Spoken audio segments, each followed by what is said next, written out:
Hello दोस्तों, नमस्कार। स्वागत है आपका हमारे YouTube channel Uttarakhand GK very easy tricks में। और आज की इस वीडियो में हम उत्तराखंड का समग्र राजनीतिक इतिहास डॉक्टर अजय सिंह रावत जी की पुस्तक से वन लाइनर सीरीज पार्ट 5 के बारे में पढ़ने वाले हैं। इससे पहले दोस्तों इस सीरीज में आपको मैं 4 वीडियो प्रोवाइड करा चुका हूं और 3 वीडियो के लिंक मैंने आपको प्रीवियस वाले दिए थे। वो सभी वीडियो आप लोगों ने देख ली होंगी और आज उससे आगे के महत्वपूर्ण प्रश्नों के बारे में हम बात करने वाले हैं, जो कि आपके आगामी एग्जाम से तो इंपॉर्टेंट हो सकते हैं। और दोस्तों, वीडियो पसंद आती है वीडियो को लाइक जरूर करें, कमेंट जरूर करें और अपने दोस्तों के साथ में भी जरूर शेयर करें। और वन लाइनर के बेसिस पे हम इन पार्ट्स को पढ़ते हुए चल रहे हैं, तो आप भी अच्छी तरीके से इनको रिवीजन कर लें। और डिटेल्स में आपको पढ़ना है तो आप प्लेलिस्ट में जाके डिटेल वाली वीडियोज भी देख सकते हैं। तो चलिए शुरू करते हैं आज की इस वीडियो को। और आज की इस वीडियो में हमने उत्तराखंड के ऐतिहासिक काल से संबंधित कुलिंद राजवंश, कार्तिकेयपुर राजवंश या उसके मध्यकालीन जो हमारे बीच में हर्ष के पश्चात में कुछ चीजें जो हुई थी उनके प्रश्नों के बारे में बात करेंगे। चलिए शुरू करते हैं आज की इस वीडियो को। आज का हमारा पहला प्रश्न है, उत्तराखंड पर शासन करने वाली प्रथम राजनीतिक शक्ति कौन सी थी? तो उत्तराखंड पर शासन करने वाला प्रथम राजनीतिक राजवंश या प्रथम राजनीतिक शक्ति थी कुलिंद राजवंश। ठीक है, तो वही प्रश्न है, उत्तराखंड पर शासन करने वाला पहला राजवंश कौन सा था? कुलिंद राजवंश था। कुलिंद राजवंश का संस्थापक कौन था दोस्तों? सुबाहु कुलिंद राजवंश का संस्थापक था कौन? सुबाहु। और सुबाहु की राजधानी कहाँ थी? सुबाहुपुर थी, सुबाहुपुर। और इसी सुबाहुपुर को श्री क्षेत्र के नाम से भी जाना जाता था। और सुबाहुपुर या श्री क्षेत्र की पहचान कहाँ से की जाती है? वर्तमान के श्रीनगर से इसकी पहचान की जाती है, श्रीनगर से। ठीक है, तो कुलिंद राजवंश के संस्थापक सुबाहु की राजधानी सुबाहुपुर या श्रीपुर कहाँ स्थित थी? श्रीनगर में स्थित थी। और इसे उत्तराखंड का प्रथम राजनीतिक राजवंश या प्रथम राजनीतिक शक्ति के रूप में भी जाना जाता है। और अशोक के कालस्य अभिलेख में कुलिंदों को किसके अधीन बताया गया है? तो मौर्यों के अधीन बताया गया है। अगला प्रश्न हमारा वही है कि उत्तराखंड पर शासन करने वाली प्रथम राजनीतिक शक्ति कुलिंद किसके समकालीन थे? तो मौर्यों के समकालीन थे। यह अशोक के कालस्य शिलालेख से हमें पता चलता है। और इस क्षेत्र में अशोक के कालस्य अभिलेख से हमें ज्ञात होता है कि इस क्षेत्र के निवासियों के लिए पुलिंद शब्द का प्रयोग किया गया है और इस संपूर्ण क्षेत्र के लिए अपरांत शब्द का प्रयोग किया गया है। कुलिंद सत्ता या कुलिंद शासकों के इतिहास का एकमात्र स्रोत क्या था? तो कुलिंद शासकों के इतिहास का एकमात्र स्रोत था उनकी मुद्राएं। क्या थी? उनकी मुद्राएं एकमात्र इसके इतिहास का स्रोत मानी जाती हैं। ठीक है, बाकी कुछ साहित्यिक स्रोतों से भी दोस्तों हमें कुलिंद राजवंश के बारे में पता चलता है, लेकिन वह कुलिंद राजवंश के खुद के साहित्यिक स्रोत नहीं है, जबकि अन्य साहित्यिक स्रोतों से हमें कुलिंद राजवंश के बारे में जानकारी मिलती है। ठीक है, तो कुलिंद वंश का जो हमें जिक्र मिलता है, वास्तविक रूप में इसका कोई भी अपना अभिलेख नहीं मिलता है और ना ही इसका कोई अपना साहित्यिक स्रोत है, लेकिन अन्य साहित्यिक स्रोत या फिर अन्य चीजों से हमें कुलिंद राजवंश के बारे में पता चलता है। इसीलिए अगर आपसे प्रश्न पूछा जाता है कि कुलिंद राजवंश के इतिहास का एकमात्र स्रोत क्या माना जाता है, तो उनकी मुद्राएं मानी जाती हैं। अगला प्रश्न है, कुलिंद वंश का सबसे शक्तिशाली शासक कौन था? तो अमोद्यभूति को कुलिंद राजवंश के सर्वाधिक शक्तिशाली शासक के रूप में भी जाना जाता है और अमोद्यभूति के शासनकाल को ही कुलिंदों का स्वर्णिम काल कहा जाता है। तो कुलिंदों का स्वर्णिम काल किसके शासनकाल को कहा जाता है? तो अमोद्यभूति के शासनकाल को ही कहा जाता है। कुलिंद राजवंश में मेनली दोस्तों 3 प्रकार की मुद्राएं चलती थी, अल्मोड़ा प्रकार की मुद्रा, अमोद्यभूति प्रकार की मुद्रा और छत्रेश्वर प्रकार की मुद्रा। और उत्तराखंड का पहला ऐसा राजवंश जिसकी हमें मुद्राएं प्राप्त हुई है, कौन सा है? कुलिंद राजवंश ही है। तो ये सब प्रश्न आप अपने हिसाब से बनाते हुए चलेगा। उत्तराखंड का पहला राजवंश जिसकी हमें मुद्राएं प्राप्त हुई है, कौन सा है? कुलिंद राजवंश है। और कुलिंद राजवंश का सबसे शक्तिशाली और महत्वपूर्ण और प्रतापी राजा था कौन? अमोद्यभूति। ठीक है, कुलिंद राजवंश की मुद्राएं हमें प्राप्त हुई है और इनके इतिहास का एकमात्र स्रोत इनकी मुद्राएं मानी जाती हैं।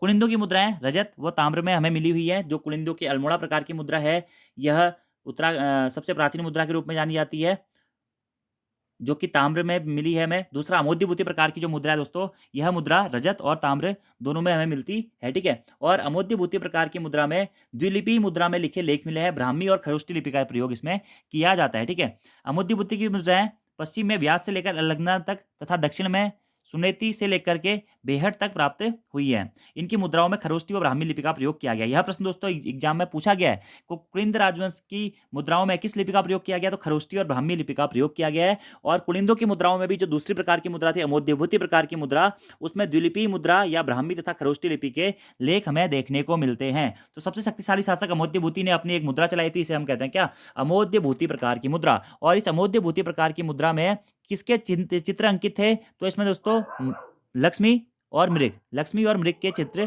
अंकित है। ये आपको पॉइंट याद रख।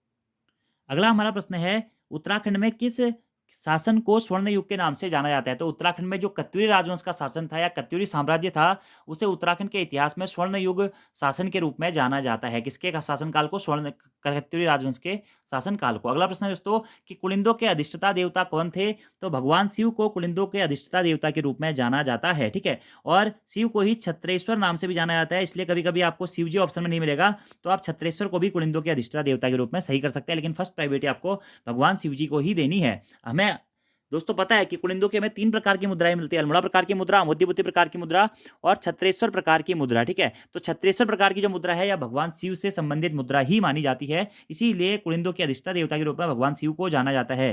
क्योंकि इनकी एक मुद्रा छत्रेश्वर प्रकार की है, इसमें त्रिशूलधारी शिव की आकृति अंकित है, जो शिव का आदि रूप माना गया है। शायद इनके नाम पर मुद्राएं निर्गत की गई हों, इसीलिए इनको भगवान शिव को कुलिंदों का अधिष्ठाता देवता माना जाता है। अगला प्रश्न है, कुलिंदों की राजधानी कहाँ स्थित है? तो कुलिंदों के संस्थापक थे सुबाहु। सुबाहु के द्वारा अपनी राजधानी, सबसे पहली राजधानी थी कुलिंदों की कहाँ पे दोस्तों? सुबाहुपुर, जिसे हम वर्तमान में श्री क्षेत्र या श्रीनगर के नाम से जानते हैं। तो श्री क्षेत्र, श्रीनगर या सुबाहुपुर, ठीक है। उसके बाद में कुछ टाइम तक इनकी राजधानी कालकूट कालसी भी रही। उसके बाद में कुछ समय तक इनकी राजधानी दोस्तों शत्रुघ्न नगर भी रही। और शत्रुघ्न नगर जो इनकी राजधानी थी, दून जौनसार के आसपास का क्षेत्र शत्रुघ्न नगर कहलाता है। इसे कुलिंदों का स्वर्णिम काल नाम से जाना जाता है। और शत्रुघ्न नगर को अपनी राजधानी किसने बनाया था? अमोद्य भूति ने बनाया था, जो कि कुलिंद राजवंश का सर्वाधिक शक्तिशाली शासक था, ठीक है। ये पॉइंट आपको याद रखना है। इसके बाद कुछ समय तक इनकी राजधानी बेहट भी रही थी, ये पॉइंट भी याद रखिएगा। अगला प्रश्न है, कालसी शिलालेख किससे संबंधित है? तो अशोक से संबंधित है, ठीक है। महाभारत में जो शासक सुबाहु श्रीनगर क्षेत्र में था, उसकी राजधानी श्रीनगर या श्री क्षेत्र या सुबाहुपुर थी, जिसको कुलिंद शासक माना गया है, ठीक है। बाद में इसकी राजधानी कालकूट रही। उसके बाद में कुछ समय तक इसकी राजधानी शत्रुघ्न नगर भी स्थापित की गई और कुछ समय तक उसके बाद में इसकी राजधानी बेहट भी स्थापित की गई थी। अगला प्रश्न है, वशिष्ठ गुफा और वशिष्ठ कुंड उत्तराखंड में कहाँ स्थित है? तो टिहरी में स्थित है वशिष्ठ गुफा और वशिष्ठ कुंड। अगला प्रश्न है दोस्तों कि कुलिंद वंश की जानकारी के स्रोत। तो मैंने आपको बताया कि कुलिंद वंश की जानकारी के जो प्रमुख स्रोत हैं कुलिंदों के इतिहास के, वो है दोस्तों उनकी मुद्राएं। लेकिन उनकी मुद्राओं के साथ साथ ही अन्य जो हमारे साहित्यिक स्रोत हैं, उनको भी कुलिंदों के स्रोत के रूप में माना जाता है। जैसे कि कौन से दोस्तों? साहित्य में सबसे पहले महाभारत, ठीक है। महाभारत जो हमारा महाकाव्य है, इसके तहत कुलिंदों की राजधानी श्रीपुर या श्रीनगर के बारे में हमें पता चलता है, सुबाहुपुर के बारे में पता चलता है। और इसमें कुलिंदों के लिए कुलिंदाधिपति सुबाहु का प्रयोग किया गया है। और महाभारत के वन पर्व में ही कुलिंदों के लिए द्विज शब्द का प्रयोग किया गया है। और यह प्रश्न दोस्तों एग्जाम में पूछा गया है, याद कर लीजिएगा, लिख लीजिएगा क्या कि महाभारत के वन पर्व में कुलिंदों के लिए किस शब्द का प्रयोग किया गया है? द्विज शब्द का प्रयोग किया गया। मैंने प्रश्न नहीं बनाया, आपको ऐसे ही नोट डाउन करना है। दूसरा जो हमें वर्णन मिलता है कुलिंद राजवंश का, वो मिलता है कौटिल्य के अर्थशास्त्र में। कौटिल्य के अर्थशास्त्र ग्रंथ में मिलता है, जिसमें कुलिंदों को कुलिंदोपश्य कहा गया। क्या? कुलिंदोपश्य कहा गया है। तीसरा जो हमें वर्णन मिलता है, वो मिलता है पाणिनि की अष्टाध्यायी में। पाणिनि की अष्टाध्यायी में, ठीक है, जिसमें कुलिंदोपश्य शब्द का प्रयोग किया गया है। और पाणिनि की अष्टाध्यायी के अनुसार कुलिंदों की राजधानी कहाँ थी? कालकूट कालसी में थी, ठीक है। इसी के साथ दोस्तों टॉलमी के द्वारा भी कुलिंद राजवंश का वर्णन हमें देखने को मिलता है। और विष्णु पुराण में भी कुलिंदोपत्यकस नाम से हमें कुलिंद राजवंश के बारे में पता चलता है। तो कुलिंद राजवंश की जानकारी का स्रोत एक तो महाभारत है। महाभारत काल में महाभारत का जो वन पर्व है, कौटिल्य का अर्थशास्त्र है, ये भी नोट कर लीजिएगा, पाणिनि की अष्टाध्यायी है, टॉलमी और विष्णु पुराण में हमें कुलिंद राजवंश या कुलिंद या पुलिंद राजवंश के बारे में पता चलता है, याद रखना है, जो कि उत्तराखंड में शासन करने वाली प्रथम राजनीतिक शक्ति थी। और कुछ अभिलेखों से भी हमें कुलिंद राजवंश के बारे में पता चलता है, लेकिन दोस्तों वो अभिलेख हमारे ऑथराइज नहीं थे, क्योंकि सिर्फ और सिर्फ कुलिंदों की सिक्के मिले हैं। जैसे कि कालसी अभिलेख जो है, यह कुलिंदों का अभिलेख नहीं है, मौर्य का अभिलेख है, लेकिन इस कालसी अभिलेख से भी हमें उत्तराखंड के बारे में ये कुलिंदों के बारे में जानकारी मिलती है कि हाँ भाई, ये जो कुलिंद थे ये मौर्यों के अधीन शासन करते थे, ठीक है। ऐसी बरहूत स्तूप से भी हमें दोस्तों कुलिंदों के बारे में जानकारी मिलती है, और मथुरा स्तूप से भी हमें कुलिंदों के बारे में जानकारी मिलती है। लेकिन ये अभिलेख इनके द्वारा नहीं खुदवाए गए थे, अन्य राजवंशों के अभिलेख से हमें कुलिंद राजवंश के बारे में जानकारी मिलती है। अगला प्रश्न, विदेशी लेखक टॉलमी ने कुलिंदों के राज्य का उल्लेख किया है तथा इसका विस्तार उसने कहां से कहां तक किया है? तो टॉलमी ने कुलिंदों के लिए कुलिंद्राइन शब्द का प्रयोग किया है, और उसने कहा है गंगा, सतलज और यमुना के उद्गम क्षेत्र में हमारा कुलिंदों के राज्य का विस्तार था। अगला प्रश्न, कुलिंदों के अभिलेख, कुलिंद शासकों के दोस्तों में मुख्यतः एक भी अभिलेख नहीं मिला है, एक भी अभिलेख नहीं मिला है, लेकिन अन्य राजवंश के अभिलेख से हमें इनके बारे में थोड़ा बहुत पता चलता है। तो इनके मुख्यतः 5 अभिलेख माने जाते हैं, जिसमें से जो 4 अभिलेख हैं वो भरभूत स्तूप से हमें प्राप्त हुए हैं, और एक अभिलेख जो है वो मथुरा स्तूप से हमें प्राप्त हुआ है, ठीक है। तो 5 अभिलेख हैं, 4 भरभूत स्तूप से, 1 मथुरा से प्राप्त हुआ है। और कुलिंदों की मुद्राएं कितने प्रकार की है? 3 प्रकार की मुद्राएं। बहुत महत्वपूर्ण प्रश्न है दोस्तों। 3 प्रकार की मुद्राएं, अमोद्यभूति प्रकार की मुद्रा, अल्मोड़ा प्रकार की मुद्रा और छत्रेश्वर प्रकार की मुद्रा। छत्रेश्वर नहीं, छत्रेश्वर प्रकार की मुद्रा, ये 3 प्रकार की इनकी मुद्राएं थी, ठीक है। जिसमें अमोद्यभूति प्रकार की मुद्राएं दोस्तों सबसे प्रमुख मुद्राएं मानी जाती है, क्योंकि इसमें द्विलिपि लिखी में लिखे गए लेख मिले हैं। ताम्र और रजत धातु की मुद्रा का प्रयोग किया गया। महाराजा धीराज के उपाधि का वर्णन किया गया कुलिंद राजा अमोद्य भूति के लिए, और ब्राह्मी तथा खरोष्टी लिपि में लिखा गया क्या, मतलब ब्राह्मी तथा खरोष्टी लिपि का प्रयोग हुआ है किसमें, अमोद्य भूति प्रकार की मुद्राओं में, जो कि बहुत महत्वपूर्ण है, ब्राह्मी और खरोष्टी नोट कर लीजिएगा, ठीक है। बाकी छत्तीसवें प्रकार की मुद्रा ये तांबे की मुद्रा थी, ठीक है, और भगवान शिव के नाम से या उनके जो अधिष्ठता देवता थे शिव के नाम से ये मुद्रा खुदवाई गई थी। और जो अल्मोड़ा प्रकार की मुद्रा थी यह भी ताम्र धातु की मुद्रा थी, जिसमें कुलिंदोपश्य शब्द का प्रयोग किया गया था कुलिंदों के लिए, ठीक है। और कुलिंद जो हमारा राजवंश था वह किस प्रकार के था, तो व्यापार प्रधान जन थे, या व्यापार प्रधान जन के रूप में कुलिंदों को जाना जाता है, क्योंकि इनके द्वारा 3 जो महत्वपूर्ण मुद्राएं अपनी चलाई गई थी, ठीक है। आंतरिक जो व्यापार करते थे वस्तु विनिमय के माध्यम से करते थे। कुलिंद राजवंश किस प्रकार का राजवंश था, तो कुलिंद राजवंश दोस्तों हमारा प्रकृति पूजक राजवंश था। क्या, कुलिंद राजवंश, ये भी आपको पॉइंट डायरेक्टली नोट डाउन करना है। प्रकृति पूजक, शिव, माता पार्वती, सूर्य, प्रकृति देवी, इनकी ये पूजा करते थे कुलिंद राजवंश के लोग, ठीक है। और महाभारत में कुलिंदों को क्या कहा गया, द्विज कहा गया है। ये पॉइंट दोस्तों आपको डायरेक्टली नोट डाउन करनी है। अमोद्य भूति की मृत्यु के पश्चात उत्तराखंड में किसका शासन हुआ था, तो अमोद्य भूति की मृत्यु के बाद में ऐसा माना जाता है कि उत्तराखंड में शकों का शासन हो गया था। किसका, शकों का शासन हो गया था, ठीक है। कुछ टाइम में हम कहीं कहीं कुषाण भी पढ़ते हैं, कहीं कहीं शक भी पढ़ते हैं, तो शकों का यहाँ पे मुख्यतः शासन हो गया था। फिर शकों के पश्चात में यहाँ पे कुषाणों का भी अधिकार हो गया था। बृहत संहिता में कुलिंदों के लिए किस शब्द का प्रयोग किया गया है, तो बृहत संहिता में कुलिंदों के लिए कौलिंद शब्द का प्रयोग किया गया। किस शब्द का दोस्तों, कौलिंद शब्द का प्रयोग किया गया। ये पॉइंट दोस्तों आपको डायरेक्टली नोट डाउन करने हैं। और कुलिंदों की जो मध्यवर्ती प्रकार की मुद्रा थी, इसका विस्तार मैंने आपको बता दिया दोस्तों, कहां से, पश्चिम में सतलज व्यास से लेकर अलगना नदी तक तथा दक्षिण में सनेज से लेकर बेहर तक इनके राजवंश विस्तार की हमें जानकारी मिलती है। और इनकी मुद्राओं में ब्राह्मी तथा खरोष्टी लिपि में लिखे गए लेखों की भी हमें जानकारी मिलती है। ये सारे पॉइंट दोस्तों आपको याद रखने इंपोर्टेंट है। और एक और प्रश्न यहां से बन जाता है कि कुलिंदों की मूल भूमि क्या थी, कुलिंदों की मूल भूमि, तो यामुन प्रदेश यानी कि यमुना नदी के आसपास का क्षेत्र कुलिंदों की मूल भूमि हमारा माना जाता था, कुलिंदों की मूल भूमि माना जाता था। और अमोद्य भूति की मृत्यु के पश्चात इस क्षेत्र पर किसने, शकों ने अधिकार कर लिया था। और शकों के द्वारा ही यहाँ पे फिर शक संवत का प्रचलन किया गया, सूर्य मंदिरों और मूर्तियों का निर्माण किया गया। उसके बाद में शकों के बाद में यहाँ पे कुषाणों के द्वारा भी अधिकार कर लिया गया था। ये सारे पॉइंट दोस्तों आप लोगों को डायरेक्टली याद रखने हैं, एग्जाम में पूछे जा सकते हैं आपसे, ठीक है। और कुलिंदों के समकालीन उत्तराखंड में कौन कौन से राजवंश थे, तो कुलिंदों के समकालीन उत्तराखंड में 2 राजवंश थे। एक था हमारा औदुंबर राजवंश और दूसरा था दोस्तों क्या, यौधेय राजवंश। यौधेय राजवंश और औदुंबर राजवंश, ये 2 राजवंश थे जो कि कुलिंदों के समकालीन राजवंश के रूप में जाने जाते हैं उत्तराखंड में, औदुंबर राजवंश और यौधेय राजवंश, ठीक है। ये भी आपको डायरेक्टली नोट डाउन कर लेने हैं, ठीक है। अगले प्रश्न की बात करते हैं दोस्तों कि उत्तराखंड में शकों की जानकारी कहाँ से प्राप्त होती है, तो सूर्य प्रतिमा तथा सूर्य मंदिरों से हमें उत्तराखंड में शकों की जानकारी प्राप्त होती है। जितने भी सूर्य मंदिरों का निर्माण किया गया है, ऐसा माना जाता है कि शकों के द्वारा इसका निर्माण किया गया था। और शक जो थे ये सूर्य के उपासक भी माने जाते हैं। अगला प्रश्न है, अल्मोड़ा कोसी के पास कटारमल का मंदिर जिसे किससे जोड़ा जाता है, तो शकों से जोड़ा जाता है इस मंदिर को। वैसे इस मंदिर का निर्माण राजा कटारमल के द्वारा किया गया था, ठीक है। और इसी को गुणादित्य सूर्य मंदिर के नाम से भी जाना जाता है।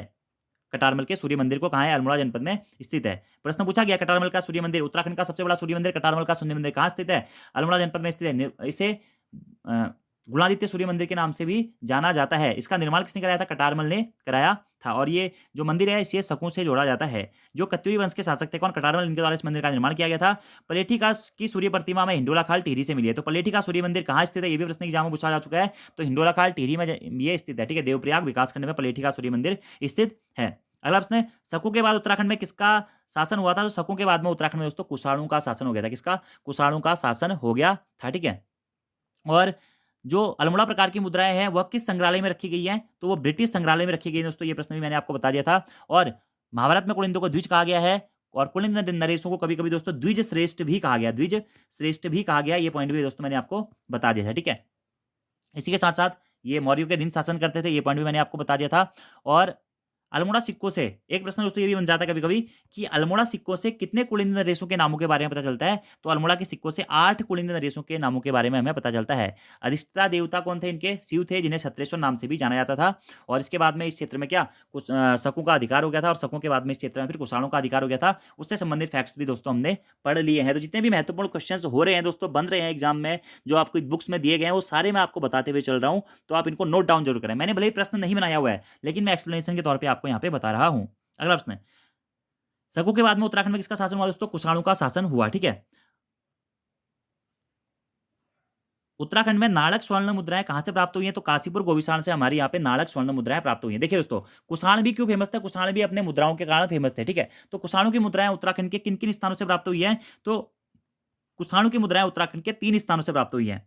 एक है दोस्तों क्या, वीरभद्र ऋषिकेश के आसपास का क्षेत्र, दूसरा है मोरध्वज कोटद्वार के आसपास का क्षेत्र, और तीसरा है दोस्तों गोविसाण। तो प्रश्न आपसे एग्जाम में प्रश्न बन सकता है जिनमें से किस स्थान से कुषाणकालीन मुद्रा नहीं प्राप्त हुई है? तो वीरभद्र ऋषिकेश से हुई है, मोरध्वज कोटद्वार से हुई है, और गोविसाण काशीपुर से कुषाणों की मुद्रा प्राप्त हुई है। और कुषाणकालीन ताम्र मुद्राएं हमें वीरभद्र से प्राप्त हुई है, और नाणक नामक जो स्वर्ण मुद्राएं हैं वो हमें नैनीताल से प्राप्त हुई है, और हुविस्क नामक जो स्वर्ण मुद्रा है वो हमें मुनि की रेती के आसपास के क्षेत्र या ऋषिकेश के आसपास के क्षेत्र से प्राप्त हुई है। ये सारे प्रश्न दोस्तों आपको याद रखने हैं। कौन कौन से स्थान? वीरभद्र ऋषिकेश से प्राप्त हुई है कुषाण मुद्रा, मोरध्वज काशीपुर से और मोरध्वज कोटद्वार से, और गोविसाण काशीपुर से हमें कुषाणकालीन मुद्राएं प्राप्त हुई हैं।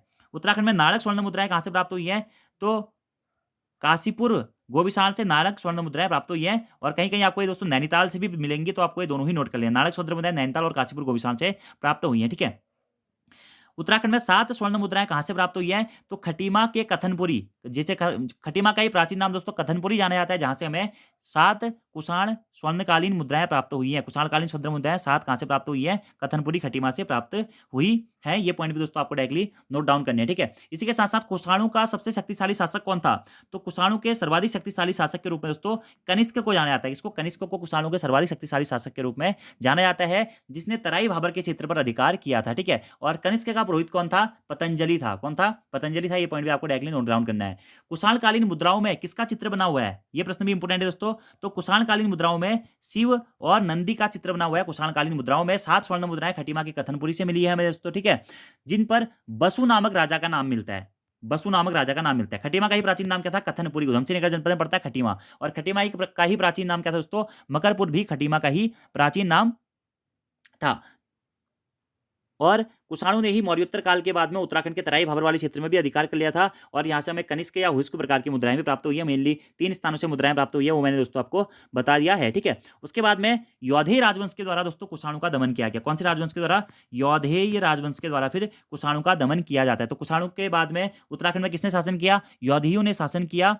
ये पॉइंट भी आप लोग नोट डाउन कर लीजिएगा दोस्तों। और आज की इस वीडियो को फिलहाल हम यहीं पे फिनिश करते हैं, क्योंकि आज हमने कुषाणों के बारे में और कुलिंद राजवंश के बारे में पढ़ लिया है। आगे आने वाली वीडियो जो रहेगी उसमें हम यौधेय के बारे में और उसके जो युगसैल के गोत्री वंश थे उनके बारे में, बाकी जौनसार बाबर में विस्तार, वार्षगौन्य वंश, मित्र वंश, छगलेश वंश, यौधेय वंश, हर्ष के बाद मध्य हिमालय, थानेश्वर में वर्धन वंश, मौखरी वंश, छगलेश वंश, नाग वंश, ब्रह्मपुर राज्य, ये सारा हम अगले आने वाले पार्ट्स में कवर अप कर देंगे। और उसके बाद में फिर हम आगे बढ़ते चलेंगे। तो आज की वीडियो आपको कैसी लगी कमेंट बॉक्स में जरूर बताइएगा। वीडियो पसंद आती है वीडियो को लाइक जरूर करें, कमेंट जरूर करें, शेयर भी अपने दोस्तों के साथ में जरूर करें। और मैं आपको छोटी छोटी वीडियो दोस्तों इसीलिए दे रहा हूं ताकि आप लोग अच्छी तरीके से एक प्रॉपर तरीके से रिवीजन कर सकें। और दोस्तों अगर आप इसी प्रकार के क्वेश्चन प्रैक्टिस टेस्ट के फॉर्मेट में लगाना चाहते हैं तो प्ले स्टोर से हमारी एप्लीकेशन उत्तराखंड जीके वेरी जी ट्रिक को डाउनलोड करके भी लगा सकते हैं। तो आज की वीडियो में इतना ही दोस्तों। Thank you, thanks for watching video, see you next time, धन्यवाद।